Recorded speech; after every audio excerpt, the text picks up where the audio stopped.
So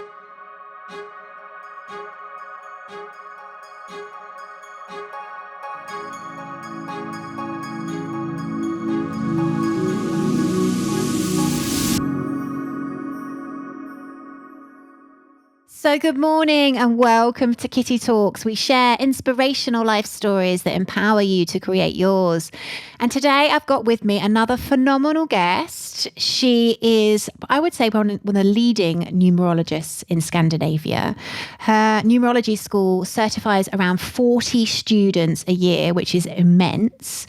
Estel has been doing numerology for nearly 20 years. And the thing that, well, I love anything like this, as you well know, but she also is a specialist around name numerology and life path numerology. So I really wanted to get her on the show today. So Estel Ehvass, well, welcome to Kitty Talks. Thank you very much. I'm very happy to be here. And I know this lady's story, so I know you guys are going to love it. So, Estel, do you mind just sort of presenting yourself, telling my audience who you are and what you're doing in the world? Yes, of course. My name is Estel, and I'm a numerologist, and has been so for many years, actually. And I started out, the whole path for me to start this numerology actually started in India, where I traveled when I was very young. I traveled to the East alone, all by myself, the day after I turned 19. What made you go, Estel? Like, was there a kind of... a slot? I had this urge to go to India. In that time, it was in the 90s. It was not that popular with yoga yet, but it was coming up, and I felt this urge to go and learn yoga and meditation and such things. So it was like a break after high school, which is kind of normal here in Denmark. It's very normal to go for kind of a travel. Okay. So I found myself in India, and I had a session with an astronumerologist. He called himself there. Okay. And he told me a lot of interesting things about myself, but I really was like really puzzled. How can you see that from my name and my birthday? I was like, wow, this is amazing.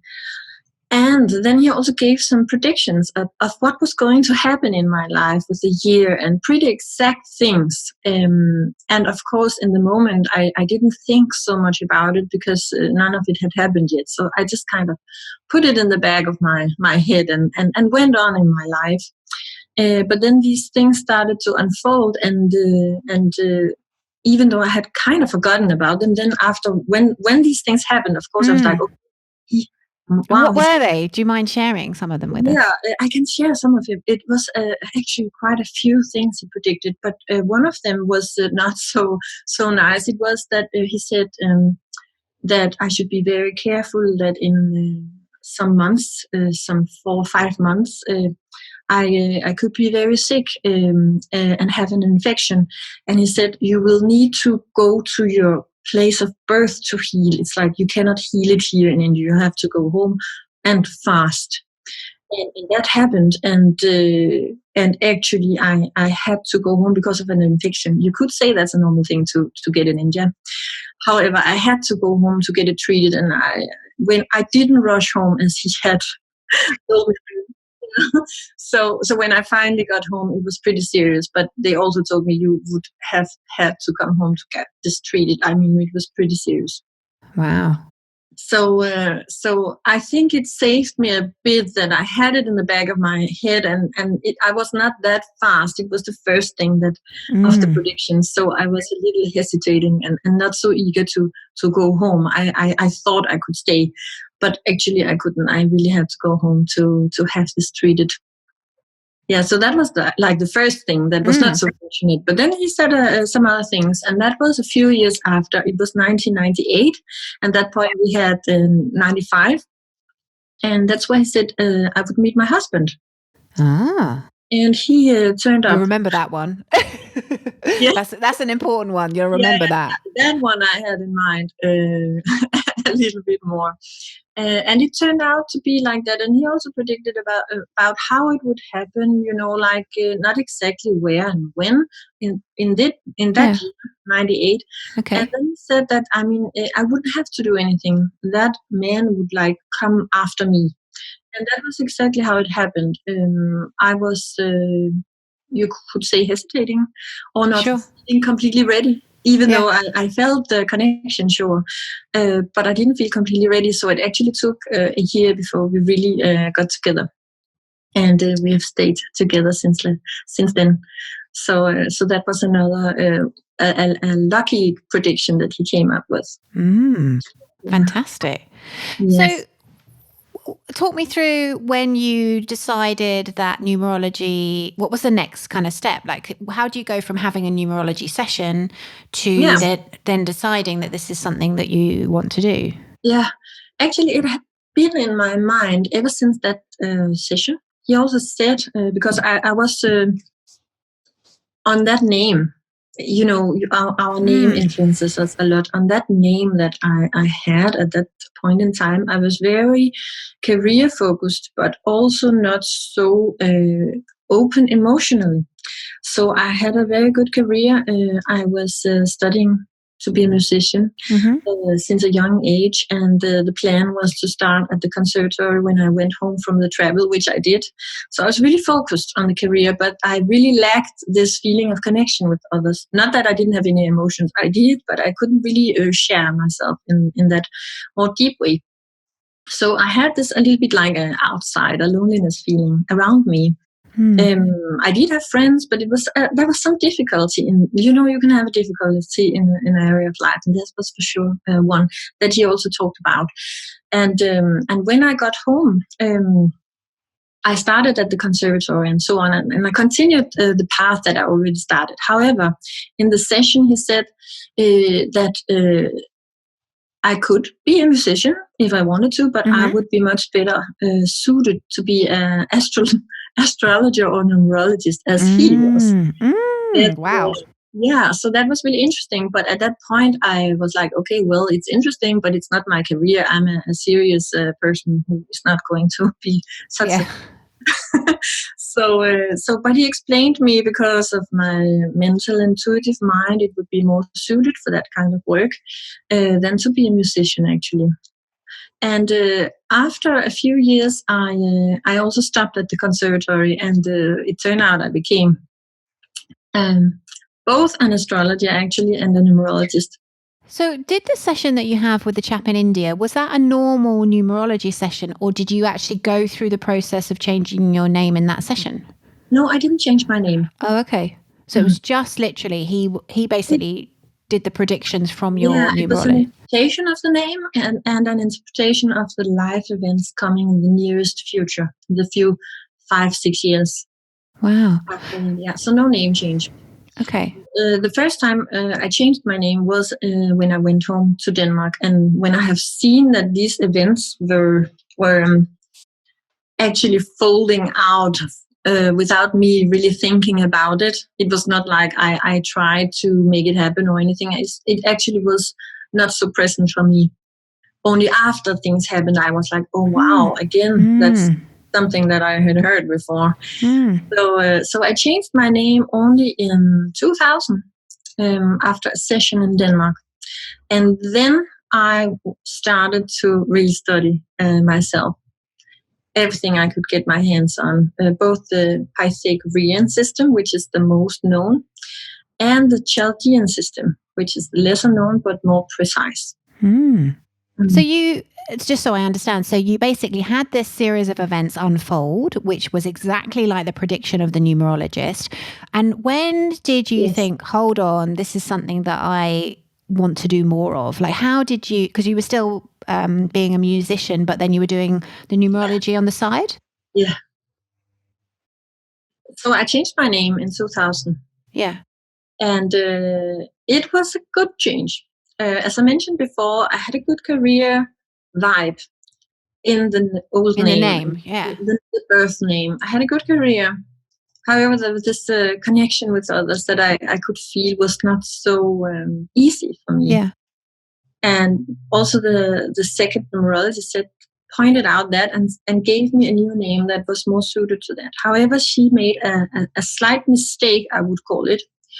Or you could just say something she didn't know for sure about. And that was actually just one number in a numeroscope can kind of tip the balance. So there was a lot of good improvement. The money situation was much better. The love life became very fulfilling, and the friends area, it was for sure, how she said, really much better. However, there was a slight mistake, and that mistake kind of weakened my ability to stay in the spotlight. It's about a number called 17, and it's about being in the spotlight. As a musician, you are very much in the spotlight. When you're on stage, you are the one who is looked at. And before, that was with strength, with a strong energy in that field. After the new name change, this was weakened. So that meant that it's a number called 11. When you have that in your aura, it's like an aura. It's kind of a protection shield towards the world. When I got that close to the number 17, then the spotlight was still very strong, but you didn't feel, or I didn't feel strong in it. So that meant that even every time I was on the stage, I felt people could see right through me in a way that was energy draining. So, of course, with that number, it was impossible for me to continue to be a musician. It was difficult suddenly to be on the stage. So I think to break it down for people listening who may or may not have come across your work or numerology, the way I understand it is that we're obviously all given a name at birth. Yes. And that name has a vibration. Yes. And within the numbers, the vibration is almost like your personality traits, your challenges, your positives. Yes. There's a vibration that you correlate to. Is that right? Yeah? Yeah, actually you are, or we are all like a cosmic painting of many vibrations. Okay. And, it's like in Feng Shui, you have many people know the Bakwa. It's like a map you put on top of it, yeah. In numerology, we have the numeroscope, which is a shape that shows the areas of life and even the body area. And you have different numbers in each area from your name. And that's why the numerologist can read how are things going in the different areas of life. So you can, when you change the name, it's important that all areas of life are still in harmony, so that you don't put some better vibrations in, for example, the love life area, but then you forget the career, or the other way around. So, wow, fascinating. So sorry, I just wanted to presence that for people listening, because they may not have come across, how our name it actually impacts our life as well as our birth date. So you changed your name, but she got a certain element not quite balanced, basically. And then that kind of made you step out of your music career. Yeah. So did you have to completely rebuild? Like that must have been quite daunting, I would have thought. It was a big challenge because, and actually a name change is a big thing, because like you have some instruments. You could say each name is an instrument. So you have like 3 or maybe 4 instruments you play. And then suddenly you shift some of them, or you change them, and then you have to learn these new instruments. And it's a challenge, and it can take a while before you really feel that, okay, now I get it the new way. So that's why you have to be sure as a numerologist that you make something that is really a lot better. To learn to manage or conduct a new orchestra is a challenge in itself. Yeah, that's a massive responsibility, really, that's on your shoulders, isn't it? Because if you get it out of balance like this lady did with you, then it can have massive repercussions by the sounds of things. Sure. So that's why, as a numerologist, it's good to be in contact with your clients. We have so much experience now that we are very sure what we're doing. But sometimes if a person wants and insists to keep a lot of names, for example, with the family names, and it kind of doesn't really match, then you have to make sure that what you make is really good, and then be in contact more than usual with that person over the next year from that change, because they will feel everything the first year. So if there's something that needs to be adjusted, then you would just do that. But it actually happened only one time for me when a lady wanted to keep almost all her names, and I said, okay, we try and make it as good as we can with your choices. And then I told her, okay, you'll have to be very attentive that this doesn't happen, and if it happens, then you immediately write me, and then we try to make a new solution. And then this happened. It was about mental confusion. And she started to feel that. So interesting. Yeah. So talk to me about, because you've changed your name twice. So what was the impact? Like, what was the benefit of the second time? Because of the first time there was a slight imbalance. Talk me through the benefit. About this being in the spotlight. Yes. So that I fixed myself when I had learned enough numerology to see what it was all about, and I have researched a lot about actually this number 17, because I can see it in many people who have a similar problem that I experienced when I got this imbalance.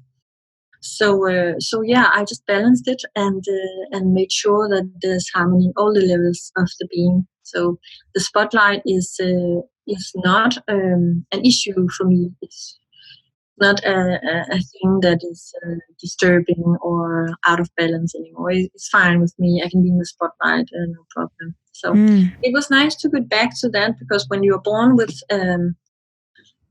being okay with being in the spotlight, for example, then it's nice that it's not a challenge anymore. So it was difficult for me actually to grasp what was happening during that period with the first name change. Yeah, sure. So clients come to you, say they're unlucky in love, they're unlucky in financial positions, they might be struggling with their health, and this is stuff that you can see genuinely in their name? Yeah, you can see that in the numeroscope. The numeroscope is like a chart. It looks a bit like the tree of life from the Kabbalah. They might be related in some ancient form. So it's a structure, and then you simply read the numbers. And I'm myself amazed again and again, because I'm not a clairvoyant. I'm just reading the numbers, and people are like, "Wow, how can you see that?" And it's just the numbers talking. Wow, really interesting. Yeah, that's fascinating. And do you know how numerology came about? Like where its origins are? Nobody knows. It's so old. It's like astrology. It's so old that you don't really know where exactly did it come from. The theory is that, we know that for sure it was around in Chaldean, and that it's probably around 5,000 years old. It could be all the way from Atlantis, but that's a myth. We don't know even that if that was an actual place. So it's just so old that it's like lost in history. However, you can see a lot of influences from other systems in the numerology. For example, from the Kabbalah, and you can see the tarot card, tarot. That's right. Yeah. They were kind of integrated into numerology at one point in time, probably during the Renaissance era. So fascinating. there has been a lot of influences, but another theory is that it came with the people called with the Sumerians, and that it actually was part of their culture, but it's also not proven in any way. Wow. So it's really interesting. And what is interesting about the Sumerians is that there are also theories about them having connections to people from other civilizations, like from space. So it might be revealed to us in some ways. And it's also a lineage of, it's like an oral tradition. So there's a lot of knowledge that is not written down that we are uncovering again, because there's a lot of principles. And when you get the principles, you can kind of dig into them and then find the knowledge in that way. So it's like a code. And when you have the code, yes, you can develop your knowledge only from that code. You don't need a person actually, if you understand how it's like your alphabet, and you're taught how to read and make words, then you can also start reading, and that is like a code that is delivered from generation to generation. So there's so much ancient wisdom, I think, that is now coming because a lot of the wisdom that has been hidden from us was kind of passed down between kings and queens, or the kind of upper echelons of life, whether it be astrology, numerology, palmistry. And now, of course, there's been a resurgence of all these different arts, I would call them. And I think it's amazing, actually, what's happening on the planet now, because if we share it in a different way, we can make a course, or we can share it online, and things by all this knowledge that's hidden, it's coming forth. So just to finish off on names, because I think it's absolutely fascinating, can you give me an example of someone you've worked with and the challenge they came in with, and then what happened after you worked with them around their name? Yeah, sure. I mean, what I experience a lot is people who don't know exactly what is their Dharma or their career thing. And they do have some dreams, and they do have some feelings that there's something for them, but they can't really get it out.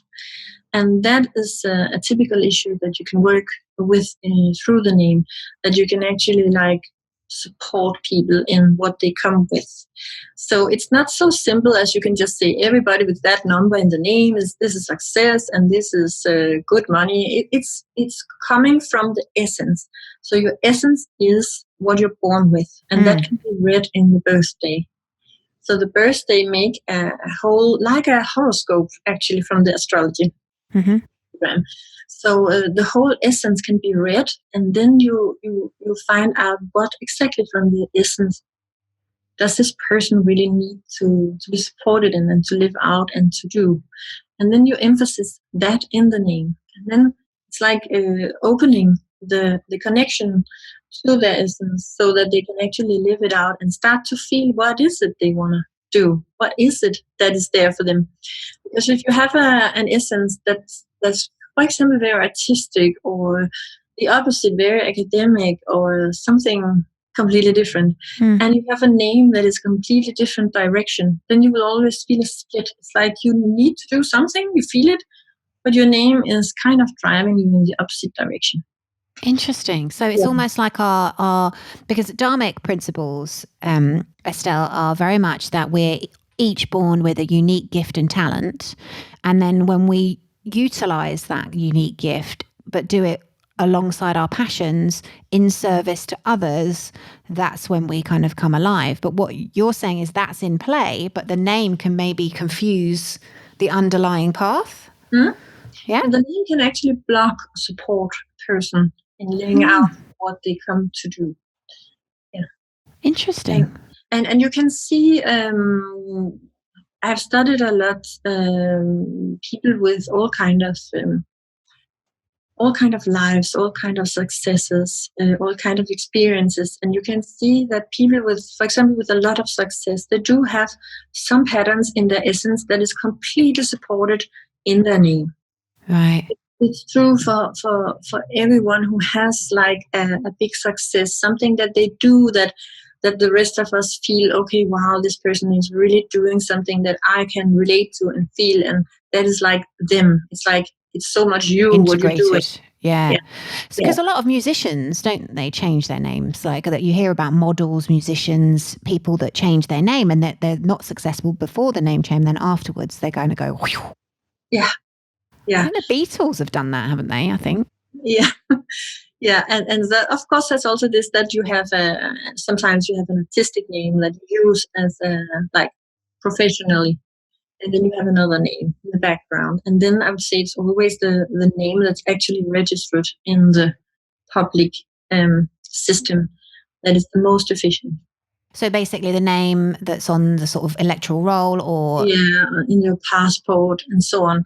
So it's the official name is more powerful than what you just call yourself, because we call ourselves many things. Maybe we call each other honey or sweetheart or daddy, mommy, whatever you call you. We call each other lots of things, but the written name that's registered is like vibrating stronger than all the other things that we call ourselves. So you can balance the life path with the name, and so they're basically in alignment with one another. Yeah. And of course, that's also it's also a question: what do they actually dream about? What do they want? So what I see is something, and then on top of that, we should also have a conversation like, do you actually want to live out that part of your essence, or do you dream of another part? So to have harmony and a discussion also with the person, what do they actually want and dream about? Yeah, and then support that in the name, so that it's more easy for them to live it out and actually do it. Yeah. So an example, I think you were going to share with us somebody you'd worked with that came in with this kind of issue. Yeah, I have so many examples of people who had exactly this, that they felt they were born to do something, they couldn't get it out, and then after a name change session, it's like it's like you don't physically change necessarily your life in the like this, but it's like the energy is driving you towards other persons who have a different view of life, and you start taking that in, and then suddenly after 1 to 2 years, it's kind of open up to you. It's like a flower. It's like you follow your path. It's not like the day after you change your name, then suddenly you wake up sure. and you right. But then when they come back, they feel, okay, I was actually really guided along like a universal path, and then ended up in something that was exactly what they wanted to do. And then also you can have also a lot of success after that, but it's not necessarily the point. The point is also that you feel that you're doing what you should do, and then the benefit of that, or the side effect, is also, of course, a lot of success if that's what you when you feel that you are on the right path, then that naturally leads in that direction. Yeah, so you're basically becoming kind of the highest version of yourself, which I truly believe is what we all came to do, really. Yeah. Wow, fascinating. So you now obviously work one-to-one with people. You have a numerology school which certifies 40, that's incredible, 40 new numerologists a year. That's amazing. And talk to me about the system that you've developed. Mm-hmm. Yeah, so we have the basics is the essence numbers, the person's numbers from the birthday. And then we have the numeroscope that is reflecting the person's name. And then you can actually read the person on all the areas of life, and then you can change the name. So that's like a basic process, very, very short description of that. Then we have developed a school, an education where you gradually go through all this. There's something called diamonds. And a diamond is when two vibrations meet, and then they create a third vibration. Example, the number 24, it's made of 2 and 4, and 2 plus 4 is 6. So 24 is a number 6 vibration. And then you can look into these numbers, and they create even more numbers. It's like a chord. When you put a chord on the piano, it's not only these, for example, 3 notes that you press, it's also all the overtones. And all the overtones, it's like the specific color to a vibration. So you can actually open up a vibration, and then you can see that in each little number, there's a tiny little, just a tiny number, there's a whole universe of vibration in that number. So in order to really go deep in the interpretation, you have to open up the numbers and start to let them speak. And I don't mean like you download intuitively. I mean you read them. Of course you read them in an intuitive way, but it's there. It's very concrete. It's like a tool. You don't need to be clairvoyant to read a number, and that is like that is probably the most important thing about reading a person, is that you can really look into each number and really decode it, and then tell them what is in that number.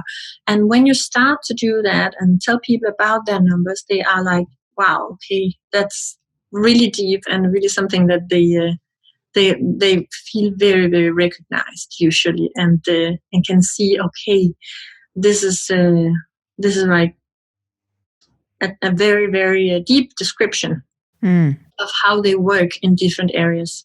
So that is like the main work to be done. Until now, there has been mostly written information about the numbers 1 to 52, and we have decoded the numbers up to 99. and with this way where you really look into it. Wow. So if you have a person with a certain essence number, and then you decode that for them, they will recognize a lot about themselves in that number. So the software that you've developed effectively, is you can do that really quickly because the software almost does it for you.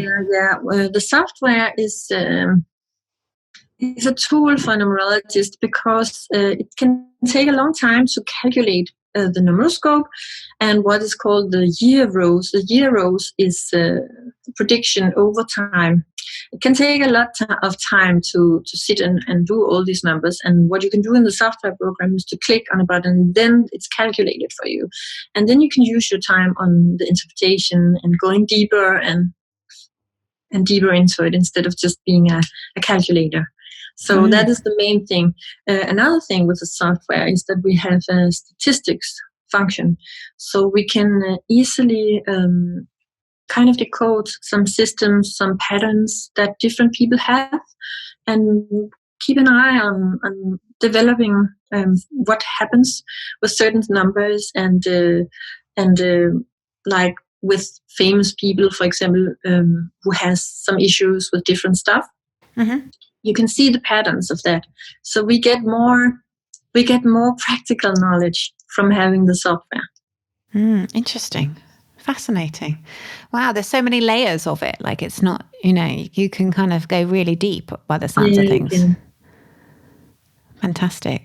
Well, thank you. I really want to thank you. What's next? Because obviously, so what's interesting for me is obviously you've now changed your name twice.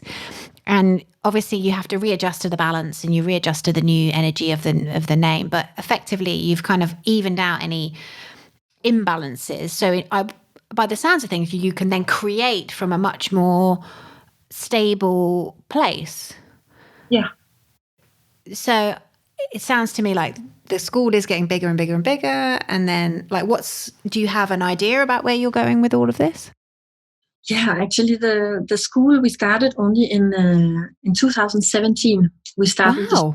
Yeah, before I had sessions and I was studying it and working with it.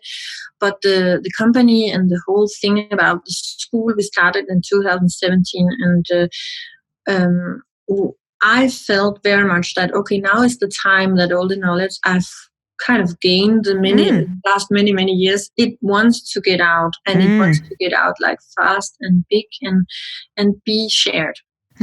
So also when we made the company, you can also do numerology for the company. We also made sure that it had some energies that was really strong and made it go very much out and spread out. So it has been very fast. I'm myself amazed because we are actually not the super business types who are just like working from morning to evening at all. But the energy behind the whole thing is so supportive. So it's been really fast that we have grown to the biggest school and so on. We are also working on the international education now. And there's also an international side where you can have a free name analysis. So you can plug in your birthday and your name, and then you can see what I talked about before, the numeroscope, which is like this structure where you can read your areas of life. So so it's going very fast with the numerology, and I feel it's not necessarily about me or us or our team or anything personal. It's just the numerology also wants to get out. It's like the time for the numerology. So by being willing to serve that purpose, it's also going through, and there's coming a lot of old knowledge that's been forgotten. It's coming to the surface in different ways and different connections. And you can actually see, which is very interesting for me at least, that the Pythagorean numerology, the Chaldean, the Indian, they have each some like bricks that are the missing links in the other numerology, which shows that they have at one point been one numerology. Split into different schools, and now they're coming together and trying to kind of close these like holes of knowledge that's been there because it's an oral tradition. So it's like it's coming up, it's growing and it's coming forth, because it's been very hidden until now. It's been new, and now it's like it wants to be for the many, probably because we are as humanity ready for these things now and have the level to understand it. Yeah, well, there's a huge awakening, I think, happening on the earth, on the planet. And obviously it sounds like numerology is now ready to kind of come out and be seen and be present. And it's powerful. Like, I personally worked with a numerologist to do the date of Kitty Talks when we set up the company. I worked with her around what my aspirations were to make sure that I got that correct. And then for my wedding, my marriage date, I worked with an astrologer to make sure that the relationship that we wanted, my husband and I, was very expansive and blah, blah, you know. And we worked with a new astrologer to get the right date. So it gave us the best foundations. So wonderful. I just think it's like you said, a lot of this stuff has been hidden. It's one of my goals, actually, to bring this information to the masses. So, you know, everybody has the same opportunity to really create lives that are truly in alignment with their souls and, you know, absolutely have the impact that they're supposed to on the planet. But so I'll share this with the audience, but so I'm doing a session with Estel in about 2 weeks, aren't I? About so my very good friend Christine, I have to thank Christine for the recommendation. She obviously has worked with yourself and has amazing things to say. So Estel and I are going to do a consultation around name changes at the end of the month. So I think what we should do, Estel, I think would be really fascinating, is we'll do the session, go through the work, and then maybe we should come back together and talk about, I don't know, 6 months' time, even the impact and the influence of the name change.